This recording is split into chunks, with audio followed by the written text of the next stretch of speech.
Are you ready to get your health back but feel overwhelmed by the endless healthcare options? We believe God has called each of us to a specific assignment, and we want to make sure your body, mind, and heart are up for the task. It's time to simplify the process of healing. At Cornerstone Integrative Healing, we offer simple, effective, easy ways to prioritize your health and gain understanding. No prescription pad needed. I'm Kari, a pharmacist turned integrative health practitioner. I'm so excited to have these conversations around topics with my friend, Jenn. Hi there, I'm Jenn, and together with our team at Cornerstone Integrative Healing, we offer an alternative to traditional healthcare, combining our expertise and experience in the medical field with our knowledge and faith to break the cycles of guessing what's wrong. We know the road to healing, feeling good again, can be overwhelming. You can expect honest conversations around the ups and downs of healing. The truth is, there are so many layers to healing.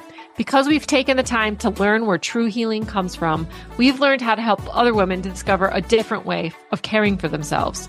Join us every week for new episodes as we discuss topics that are personal and pertinent to your healing journey. Well, hello, everybody. Welcome back into the Cornerstone Integrative Healing Podcast. I'm here with my co-host, Jenn, and we have a special guest with us today. We have Morley Robbins with us. We're going to have an amazing conversation with him. We'd already had an amazing conversation, so we just decided to go ahead and hit play and record so that you guys can join in. We talk a lot about mineral balance here on the podcast and do a lot of work around that in our virtual practice. And sometimes it just really gets dismissed, but we know that that is the absolute basis for health, right? I mean, that's how our cells run. And so we're excited to have this conversation and maybe go a little bit deeper. He has so much knowledge, and so we want to pass some of that on to you guys. So I think we were talking about iron and how anemia is kind of like not a thing. So do you want to start there? Yeah, no, I'm delighted to have this conversation. So thank you. And I think there's no more confusing topic than the dynamic between copper and iron. And a great place to start is, let's start with the iron side of the house, because it's just so confusing. As you certainly know, the meme that seems to run medicine and nutrition is you're anemic and you're copper toxic. That's been so ingrained in our consciousness. I mean, I grew up, I was born in 52, so I grew up with Geritol. So the Geritol ads are part of my early consciousness, and I didn't learn about the other side of the story until about 10 years ago. And when the Geritol ads came out, you have iron, poor blood, right? And there was one, What's My Line? All these old shows would talk about Geritol. Lawrence Welk, shows like that. So I'm really aging myself by talking about those programs. But they were taken to court right away. It was a governmental agency that took them to court. And it took a decade for that suit to work its way through the court system, appeals and all that.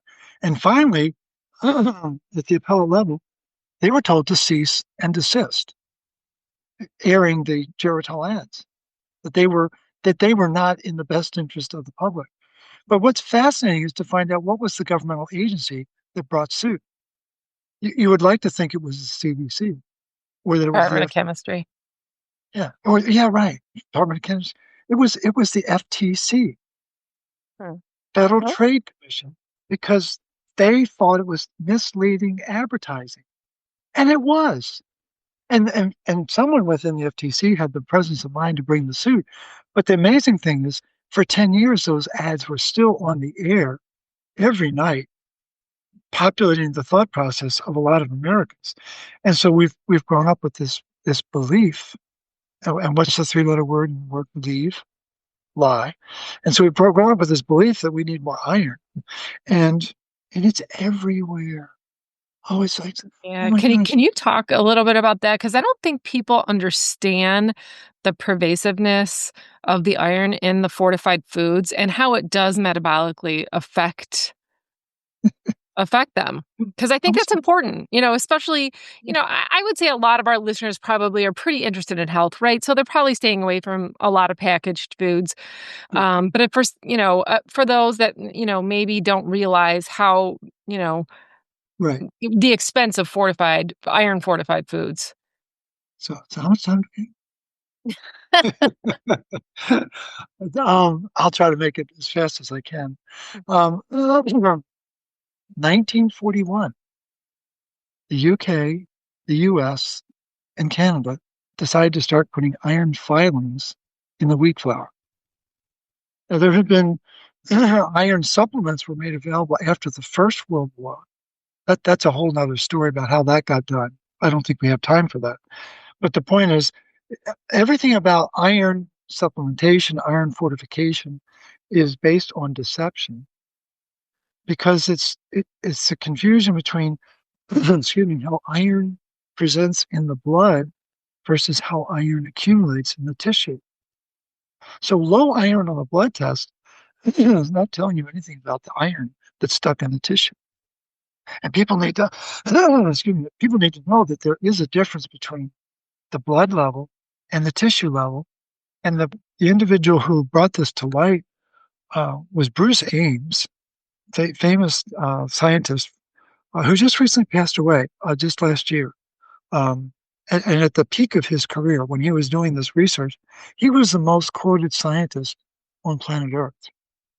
Now, people can question me. I get that. I understand. I'm not a certified scientist. I think I'm a pretty good reader. I can connect dots.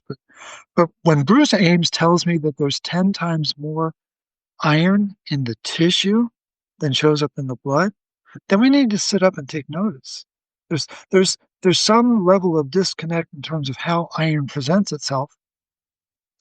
And the challenge we've got is that the practitioners, the doctors and the nutritionists and coaches and what have you, have been trained to interpret blood tests, but they don't know about the tissue level of iron.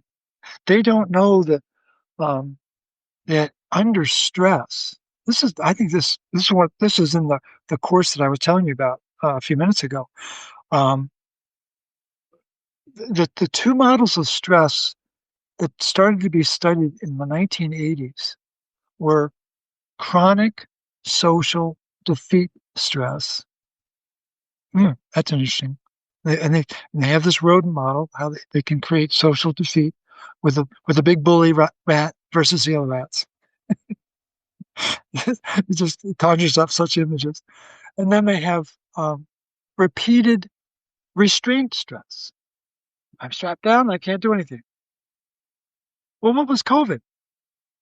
That's what COVID was chronic social defeat stress and restraint stress rolled up into one. And what it does is it triggers an immune response. It triggers a release of interleukin-6. It's a cytokine. Inflammatory cytokine. Thank you. Which then whips up hepcidin, an iron hormone that nobody knows about. And when hepcidin takes off like a rocket, iron starts to fall in the blood test. And then what do? They give people iron. What does that do? Sends interleukin-6 even higher, or sends hepcidin even higher, and the whole thing just keeps going out of control. And so people don't realize that. So in 1941, they started adding iron filings, not organic iron, not heme iron, filings. It's the most toxic form. And again, this is written up by Jim Moon in his book, Iron, the Most Toxic Metal, which was published in, I think, 2008. And then in 1969, the FDA wanted to increase it 350%. Wow, that's a big jump. And so then 20-some scientists flew to Washington, D.C. to testify. And they had one question. Wow. What are you trying to do? Kill people? Because that's a lot of iron to put in people's body. The most amazing part about it is I think it's a very celebrated study, but it was a study of cholesterol. that was done at Tulane University down in Louisiana in 1951. So 10 years after they started adding iron filings. And these cardiologists are commenting in the article about what a surprising rise of cholesterol in the last decade. But they didn't know what happened in 1941. But they're noting that there's been a significant elevation of cholesterol. And what's really fascinating is one of my heroes is a gentleman named Leslie Clavet. He's a cardiologist and copper expert. He's 91, kicking, still taking names, still writing articles. And in 1973, he identified that copper deficiency caused cholesterol to rise. It was a very heretical thing to say back then. What was happening in 1973? Well, that's when the statin industry was being born. And so for his comment, for his observation to become science, one other lab needed to reach that conclusion. Well, since 1973, over 30 labs have reached that conclusion. That if you don't have copper in your diet, your cholesterol is going to rise. And what does it take to make cholesterol? Well, you got to have 11 molecules of oxygen. So it's an oxygen sink.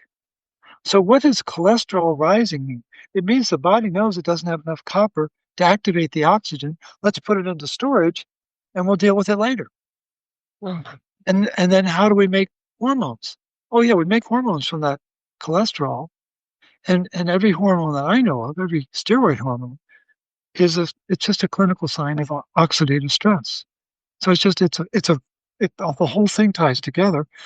And so, but doctors don't know that. Nutritionists don't know that there's this dynamic between copper and iron and oxygen. I call it the three-ring circus that runs planet Earth. And so then I don't know when they actually started to, quote, fortify beyond what happened in 1969. They only increased it 50%. The magnanimous gesture by the FDA said, "Oh, well, we won't do the 350. We'll just do 50%." It's like, well, what was it to start with? Let's start there. We don't know, but everything has iron in it now. Just about everything. Certainly, any grain has iron, and it is in every supplement, and it's on the ratio is at very high levels. And Right. the highest that I know of, I was looking at prenatals, and I found prenatals that had 70 and 80 milligrams of iron, it's a lot of iron. That's crazy to me. So is there ever a time besides blood loss to supplement with iron? It's great. It's a wonderful question. I don't think so. I really don't. I think That's that, telling. I was talking a couple months ago, I was talking with an ER doc. He was over in England. His name is Doc Malik, very sharp guy. And he's bowed out of medicine because of what happened in 2020. But he has a very active podcast.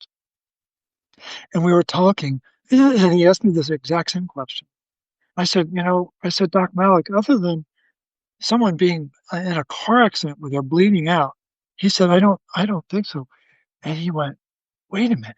And he had to stop the conversation, and he sat there for a few minutes and thought about it. He says, oh my gosh, folks, he's right. He realized in that moment that would be the only time when there's this massive blood loss. And I don't know of a situation where it would be warranted, especially because every facet of iron metabolism requires copper. So if there's any hint of iron dysregulation, whether it's too low or too high, it means the copper's not right in the body. Which we see a lot of, right? Oh, yeah. Yeah. We see that. We see that all the time, that people come in with low iron, low saturation, low ferritin. Right. But TIBC will be either normal or high. Okay. And so when TIBC is, so for those listening, sorry, that's total iron binding capacity. Right. And so what you have to do is translate that into transferrin. So there's a little algorithm. You can divide TIBC by 12 and a half, and that'll get you into the ballpark of what transferrin is. Now, the reason why that's important is that the two most important proteins in the blood are transferrin and ceruloplasmin. And ceruloplasmin is the copper protein that most people have never heard of, including your doctor. And they're both supposed to be at 30. Ideal, ideal ceruloplasmin is 30. Ideal copper would be 100. Ideal iron would be 100. And ideal zinc is 100. And those numbers actually go back to 1930s. The 1930s is when they first established those standards. And then they started to invent ranges so that everybody looked normal. When in fact, the number in the 1930s was 100. Either you're on the money or you're not. And so the ratio between copper and ceruloplasmin needs to be 3.33. It's a very important ratio in the body. But when transferrin and ceruloplasmin are not the same number, it's very important to know, okay, if transferrin is a bigger number than ceruloplasmin, it's very likely you have parasites, because parasites can make their own transferrin to try to grab the iron. And so the transferrin or the TIBC will start to rise in someone who has a pathogenic infection. And that then creates the illusion that you're iron deficient, when in fact it's being sequestered or stolen by the infection. And you don't feed a pathogen iron. You've got to go into the immune system. And who runs the immune system? It's copper. We're back to the same mechanism. It's a very important mechanism, whether we're talking about innate immune or adaptive immune. Both require copper. And we talk about adaptive and innate a lot, and how it's important that those are balanced. And your book talks, obviously it's based on fatigue, so I want to get there because Kari, how many people come to us for fatigue? Most. Yeah. So Cure Your Fatigue, which is a great title, by the way, Morley. I'm sure it gets a lot of people's attention. And I want to get to this because I think it's important. So we sort of talked about, obviously, the foods are fortified. People might go to their doctor and their doctor looks at their labs and they say, oh, you're anemic and you need to supplement with iron. And then they just stay on it. And so therefore, then copper gets dysregulated. So can you just talk to us a little bit about the signs of copper dysregulation and how that leads, the copper dysregulation feeds their fatigue and oxidative stress? Yeah, no, that's a great question. So we've all heard of the Merck manual. Right. Every doctor has it on their desk, right? Every doctor has it on their desk. It's the Bible. Well, Douglas Wallace is a famous geneticist and biologist at Children's Hospital of Pennsylvania. He's the guy that figured out that mitochondria flow from the mom. Very, very important fact to know. He's also taking it back. I think it's the 7 faces of Eve, the 7 origins of humanity. He's the guy that figured all that out. But what his real focus is on is getting doctors to wake up to cellular energy deficiency. So that's the focal point for all symptoms. Every one of the conditions, there are 20,000 conditions profiled in the Merck manual. Well, they all begin with what we call oxidative stress, or on a more clinical level, scientific level, we'll call it cellular energy deficiency. And what does that mean? Well, when the body can't activate oxygen because it doesn't have enough copper, it's going to create oxidative stress. And as soon as you've created oxidative stress, you're preventing the ability of the body to make energy. Because once it becomes superoxide, O2 with an attitude, or hydrogen peroxide, or the hydroxyl radical, you've lost the ability to create energy. And then you've got to call in the reinforcements, the antioxidant enzymes that are all regulated by what? Copper. And so superoxide dismutase, paraoxinase, glutathione peroxidase, catalase. These are all the main mechanisms to reduce the oxidative stress. Well, the copper is being diverted to take care of the exhaust. It's not being channeled into the energy production. And this is happening all the time, especially when people are under stress. And the phrase I use with folks is that when you have stress in your world, know anybody has stress in their world? No, no one here. No. As soon as you have stress in your world, you have oxidative stress in your body. The hormonal chemistry suddenly releases cortisol and adrenaline. Right. And then you've changed the whole energy dynamic of the body. And so the basis of the Merck manual is built on this cellular energy deficiency. And that's really why I chose the title, was that, as Kari said, most people are coming to their practitioner, whoever it happens to be, because they're tired, they're fatigued. And it's at a deep cellular level. It isn't just, it's not understood, because I think most people don't know how energy is made in their body. I think most people have an idea how energy is made in their car. They have probably a rudimentary understanding, but inside the body, which is where we really should understand it. And, Right. and So it's what does not that look like? complicated.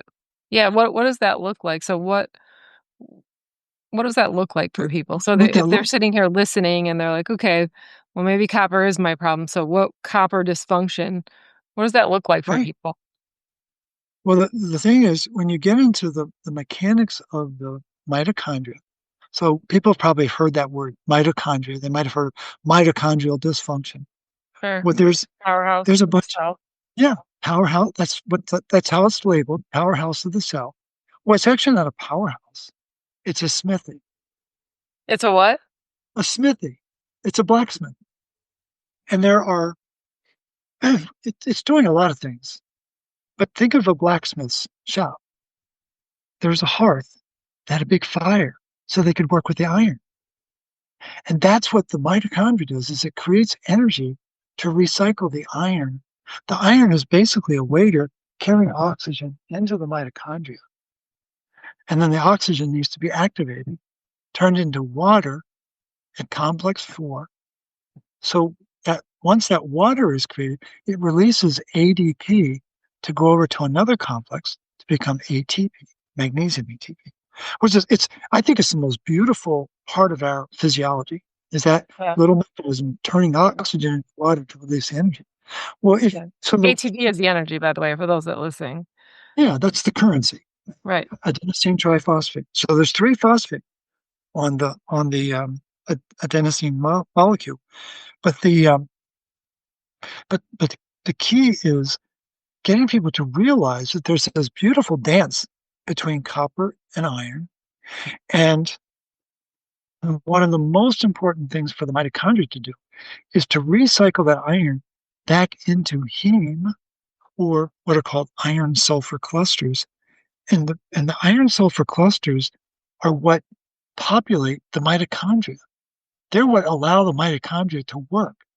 And it turns out that you can't make heme without copper. You can't make iron sulfur clusters without copper. And this isn't just me being bullish on copper. It's in the literature. And what people would benefit from knowing is that we have 40 quadrillion mitochondria in our body. Wow. And I have a very dear friend who says, Morley, stop using these big numbers. He said there's 3 numbers. There's 1, 2, and a lot. But I think you need to know about what is quadrillion. That means there's 15 zeros after. That's like after the 40, there's 15 zeros. It's like, wow, that's a lot of zeros. And so the important thing is that it varies by organ to organ. So there's there's 2,000 mitochondria in the liver cells.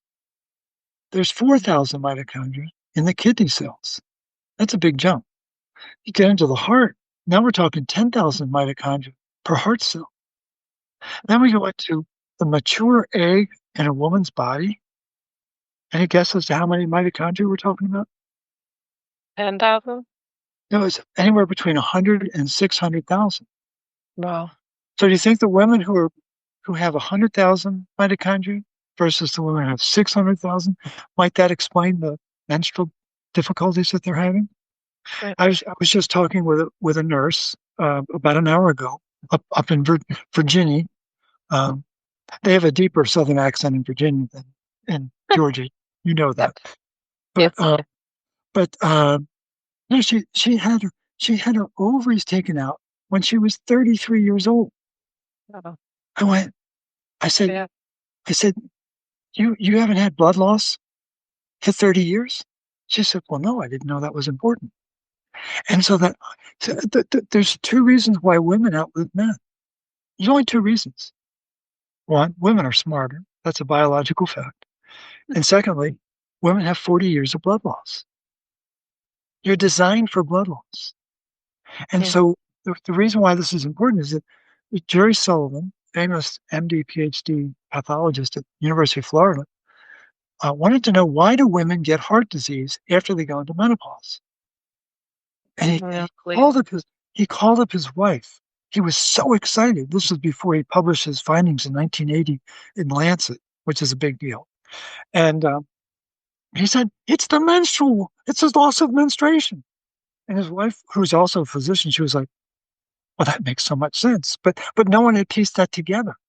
Right. And so the key is getting people to realize is that we can't live without iron. We know that. It's so central to our physiology. But we are trained to believe that we need to eat our iron through dietary sources, through supplemental sources, when in fact our body has this very sophisticated recycling system that's run by who? Copper, ding, ding, ding. And so the 95% of the iron we need each and every day comes by way of the iron recycling system. So when you say copper, can I interrupt you when you say copper, are you talking, and forgive my ignorance in this, but are you talking about the organic copper enzyme tyrosinase that comes in whole food vitamin C, or is there somewhere else? Great question. Whole food vitamin C would be a wonderful source, but historically, our ancestors would have gotten their copper from organ meats. Again, go back to those. They ate traditional. Organs, right? Yeah. But all that gradation of mitochondria in the organs. Well, what's inside the mitochondria is a little swimming pool, and inside the swimming pool is 50,000 atoms of copper. Right. So there's a concentration of copper inside each mitochondrial matrix has a concentration of copper, or at least it's supposed to have that. And so our ancestors would have gotten their copper from organ meats, nuts and seeds, shellfish, leafy greens was a rich source. Mustard greens, collard greens, those big leaf greens were also very rich in copper. And all that's changed with modern farming. We don't have access to the minerals now because of farming chemicals. They're chelating minerals out of the soil. And so then they can't get into the plant. Well, then it can't get into the human. Right. And we're not aware of that. That's a mechanism most people aren't aware. So organ meats you would say for people are the main sources that you would recommend for copper? They were. They were. They were. Oh, that's what you're saying, because of what these animals are eating now. They're not getting okay, gotcha. And so a very chilling study was done in 2022 in France.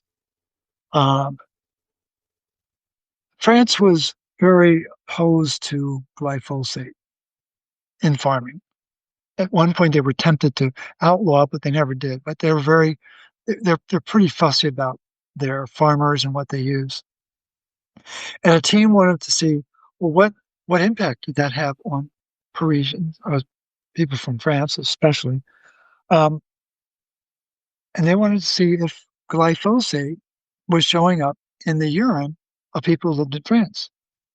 And they were shocked to find out that 99% of people in France, living in a country that was vehemently opposed to glyphosate use, were showing glyphosate in their urine. And what's the conclusion from that? It means that glyphosate is in the air. It's everywhere. It's in the water now. And so we live in a very different world. And I know people get very defensive, trying to, well, but my desiccated beef liver comes from New Zealand. I'm like, come on, the world is round. It's going to be all over the planet. And it's a very stark reality that we're facing. And I'm not trying to be dramatic, but I'm really genuinely worried about where do we get access to copper. And really it was during the stress years of 2020 through 2023. That's when I came up with a copper supplement to make sure that people were getting 2 milligrams of copper bisglycinate a day, along with these food cofactors like desiccated beef liver and spirulina and turmeric, to just make sure that people are digesting and able to use that copper. So my goal is just to make people aware that it's not in the food system the way people think it is. And people have varying degrees of acceptance around that. But the problem is that you're familiar with earthquakes. There was just one in San Francisco this morning at like 2 o'clock. And it was 4.3 on the Richter scale. That's like nothing, you know? And so an earthquake of 4 is one thing, an earthquake of 12, nobody survives that because it's going up by powers of 10. Mm-hmm. Well, glyphosate chelates minerals logarithmically. So it chelates calcium and magnesium at a 3. Technically, it's 3.3. And this is the work of Don Huber from Purdue University. So it's chelating calcium and magnesium at 3.3. It's chelating iron and zinc around a 9. I think it's like 8.8 or 8.9, something like that. But it's chelating copper at a 12. So what does that mean? What it really means is that glyphosate can chelate copper 1 billion times faster than it chelates calcium and magnesium. 1 billion times faster. And again, we're back to big numbers. People can't relate to it and then say, well, it's a big number. I don't get it. So it can't be that important. No, it's really important. It's very important for especially the practitioners to realize that the clients that they're working with are stress cadets eating really lousy food. And they don't even, that's not even in their equation. They're so preoccupied with blood work or hair tests or whatever. They're not thinking about the macro environment that people are in, where they're stressed to the max, emotionally, psychologically, and stressed dietarily by what they're eating. And right. That's huge. Yeah. And we test a lot and find that he's talking about glyphosate, which is Roundup, of course. And he's saying that chelates copper even more. So can you talk? Yeah. Can you talk just a little bit about, we talk to people, of course, we do hair analysis about copper toxicity and copper being, bio unavailable. And, obviously you're saying so let me back up 1 second. So you believe everybody, because of modern diet, should be supplementing with copper? And what does that look like? I think so. Okay. Here's let me put a little twist on that. I recently became aware of some research done by a Greek engineer. His name is Konstantin Adraktis, Adraktas. He died in 2020. I don't know how. I have a theory, but we don't know for sure. But he got his bachelor's and master's degree at MIT. Oh, wow. So we know he's a smart guy. He, in fact, was the original inventor of the electric car. Oh, wow. Yeah, very, very sharp guy. Konstantin Adraktis. And back in 2013, he developed what's called MDS, myelodysplasia syndrome. Bone marrow shutting down. Bone marrow shutdown. Thank you very much. And the hematologist that he went to decided he was going to do it a little bit differently. Instead of injecting iron, he was going to chelate iron. He was going to use a product called XJADE, EXJADE, which is, I think it's called deferoxamine, is its formal name. And they, after several months of aggressive iron chelation, and again, you have to think of the engineer's mind, and he's meticulously recording the use of the drug and what's happening to his iron level, but he's also keeping track of what's happening to his copper level. And after several months of therapy, suddenly his copper and ceruloplasmin went back to normal, and his myelodysplasia disappeared. Wow. And so I bring that up just to put a little asterisk. I think people do need copper, but I think we also need less iron in our body. And I'm seeing more and more evidence of that in the people that I talk with, like this nurse from Richmond, lovely individual. She has diverticulitis, MS, Lyme disease. I'm missing two other conditions. Wow. Those are all conditions of iron accumulation. And So how do they decrease the iron? Obviously not getting the fortified foods, but how can people decrease iron? Yeah. So be careful what you eat, right? You can use iDetox or IP6 would be very effective chelating agents. You do blood donations, lower the blood, you're going to lower the iron. About 45 to 50% of our blood is iron. Okay. And so then we're left with more aggressive intervention, which is there are very few physicians who would feel comfortable taking iron out of people's body because they've been trained to within an inch of their life that everyone's anemic. And so to try to picture getting people to reverse this whole need. Well, actually, I'm drowning in iron because I don't have enough copper. That's a really hard thing for people who've been brainwashed their whole life because they think they need more iron. But I think we're facing this conflict where iron is building in our body over the course of our lifetime, and we're not getting the requisite amount of copper. And that idea of iron accumulating in our body is not my theory. It's the theory of the iron biologists. Many years ago, 7 years ago to be exact, when I was approaching my 65th birthday, for some reason I was reading articles by Robert Crichton, who's this preeminent authority on iron. His textbooks are used in most of the medical schools around the world. Brilliant, brilliant guy. Well, I track him down in the Netherlands. I call him up. He answered his phone, God bless him. And I explained who I was and what I was about. And he said, great. He said, how can I be of assistance? I said, would you send me a signed copy of one of your textbooks? He said, I would be honored. And so he got my name and address. And as he's taking down this information, he said, now, Morley, you know that we accumulate 1 milligram of iron every day we're on the planet. And I said, yeah, I know. I've read your articles. I've read your textbooks. 1 milligram a day, every day we're on the planet. So do the arithmetic.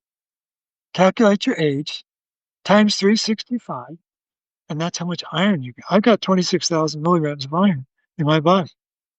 And so everyone has, and how much should we have? Guys should have 5,000. Women should have 4,000. And who's talking about that? They just tell us that we have, between 3,500 and 5,000. But they're not talking to the iron biologists who are studying it intensely inside the biology of humans. Yeah. And so the problem we've got is this complete mismatch of the diet, and the structure of supplements, because most supplements are designed to have a lot of iron, a lot of zinc, a pittance of copper, B vitamins that are all synthetic, high doses of calcium, very little, certainly a 2-to-1 ratio of calcium and magnesium, maybe even more. And the ratios are all cattywampus, and they work against the natural physiology of our body. So let me interrupt you, just please. because I'm thinking, people are taking in this information and maybe for the first time, or maybe they've heard it and they're like, okay, it's making more sense now that I'm hearing it again in this way. Right. What are, like, as we round out this conversation, what are some like practical things that people can take action on without really knowing, even if they aren't working, they don't know the blood work, they don't know all these numbers. What are some practical things that would really help anybody? No, it's a beautiful question. That's what the root cause protocol is about. And that's been around for about 10 years now. I was reading an article by Ray Peat, who's no longer with us. He died a couple of years ago. I really regret not being able to talk with him before he passed. But he wrote a wonderful article on iron dysregulation many years ago. Oh. And in the closing sentences of the article, he said, to my knowledge, no one has ever come up with a recipe to increase ceruloplasmin in the human body. Huh. As I read that sentence, I thought, that's what I'm going to do. Found your purpose. I found my purpose. Absolutely. That's very true. Found my purpose. And the first iteration of the root cause protocol had 2 stops and 2 starts. Yeah, talk about those. Those are important. We use those all the time, by the way, Morley. Yeah. Well, that's great. Well, now there's about 14 stops. And we'll talk about the first 2 of the stop and first 2 of the starts, because those are super. I think those are probably something that most people. And by the way, I just got your updated root protocol. Thanks for updating that. Yeah, of course. Yeah, wouldn't miss it. So yeah, talk to them, because we talk to it's one thing hearing it from us, but it's another thing hearing it from an expert. Well, that's very kind. The first stop is stop taking iron supplements. I think if I'm remembering it correctly, the second is calcium, if I'm remembering the order right. Actually, I have a question about that. Can we interrupt real quick? Sorry, squirrel a little bit. It's okay. If they have a condition that maybe is utilizing a lot of calcium, and immune, obviously. Like what? Well, we see a lot of people with just chronic immune deficiency. Say Lyme, for instance. Is it ever appropriate, in your opinion? Oh, to boost the immune system with calcium? Yeah, an absorbable form of calcium, of course. Exactly. And now we're back to Roy Lee, of course. Right. And his genius. Yes, but I think we have to be really careful, because I think what I found with all the people that I worked with who had Lyme, every one of them was iron toxic and copper deficient. And so what I did in the spring of 2020 was to research to what extent does copper get involved in the immune system. Yeah. And when I found 52 articles that documented that copper was running the immune system, then I began to realize what COVID really stood for. So COV stands for coppers vanished, and ID stands for irons dysregulated.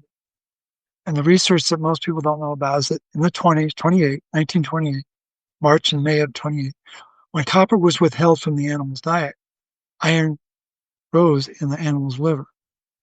And that's one of the cornerstone findings of minerals, and why the minerals are so important, because you don't want liver filling up your iron, as you well know. But I think that in compromised immune situations, the part that people don't realize is the role that iron overload is playing to put a wet blanket on the function of the immune system. So they don't think about the iron toxicity And most of the people that I've worked with Lyme were anemic, don't you know? And so they had low iron in the blood. No one ever told them about the high iron in the tissue.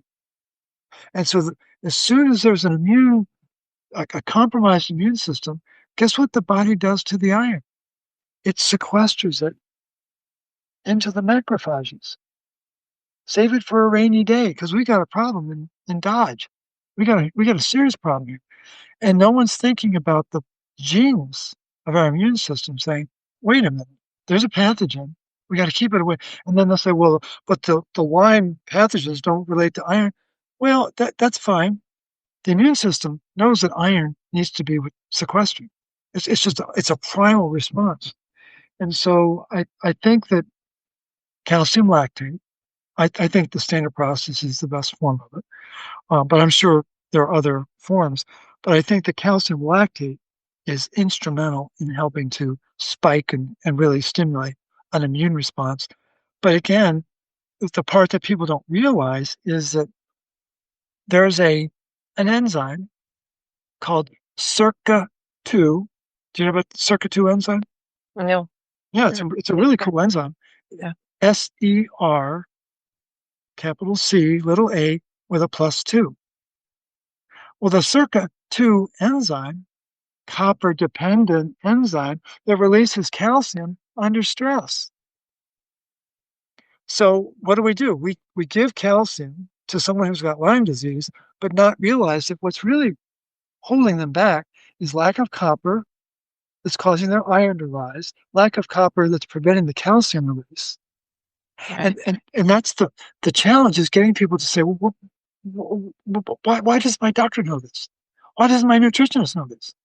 Right. And it's just the scale of disinformation inside the classroom is really bizarre. Yeah. I know we're running out of time, so I want to talk about STOP 2, because everybody is on it. Vitamin D? Yes. Yes. And so, again, back to this Richmond nurse. She has MS. She's taken 10,000 IUs a day. You know what level her doctor wants her on? 20? He wants her on 50 a day. I was about to say 50, yeah. Oh, 50,000. So the thing is, if a lot of people say, oh, Morley, you're anti-vitamin D. Like, whoa, slow down. We know that the body needs both A and D.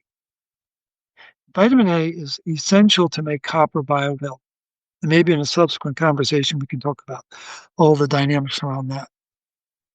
But vitamin D alone is not your friend. Right. And it's become deified. I had never used that word before. That's funny. Deified. That's right. But the point is, people have lost sight of its relationship with vitamin A.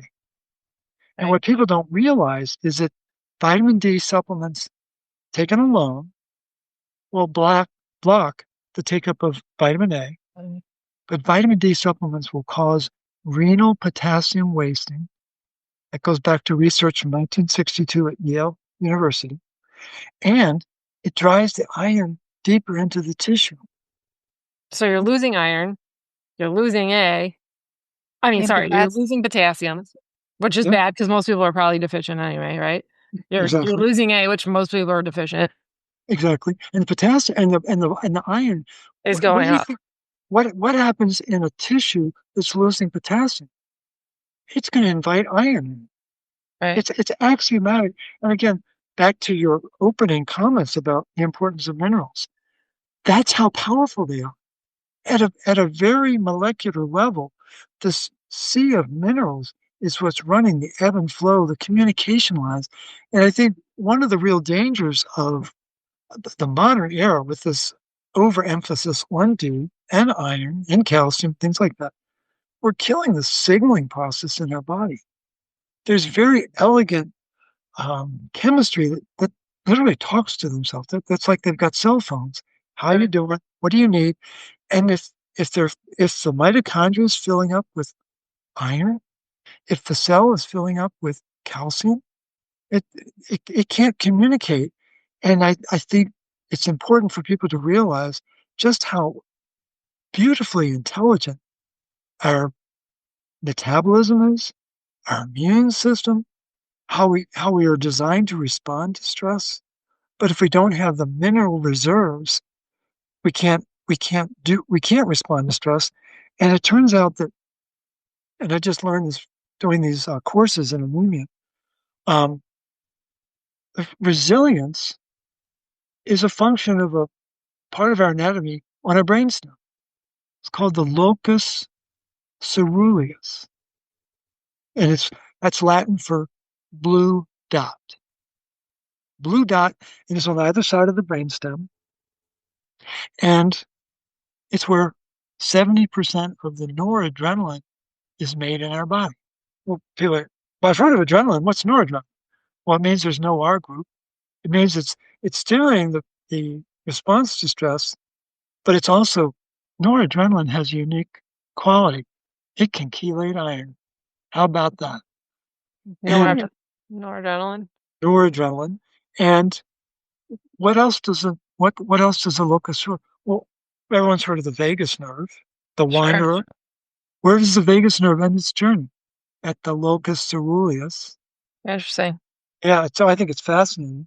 And it's really good at making something called neuropeptide Y, NPY. And what is neuropeptide? What's that?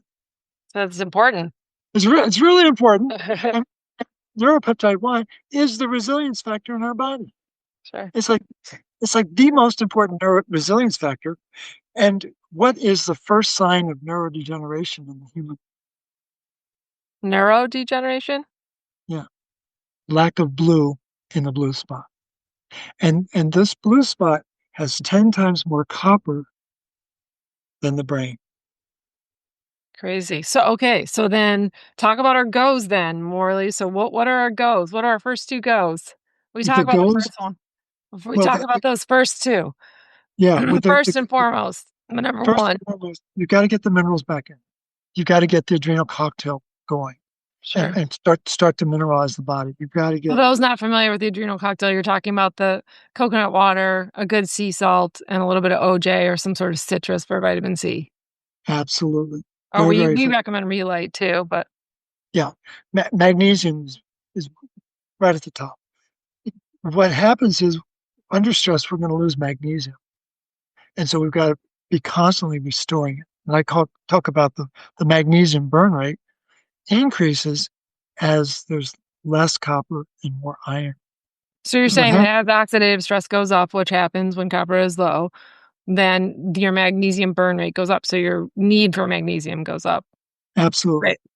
So that, which is the second go for you, is the transdermal magnesium. Absolutely.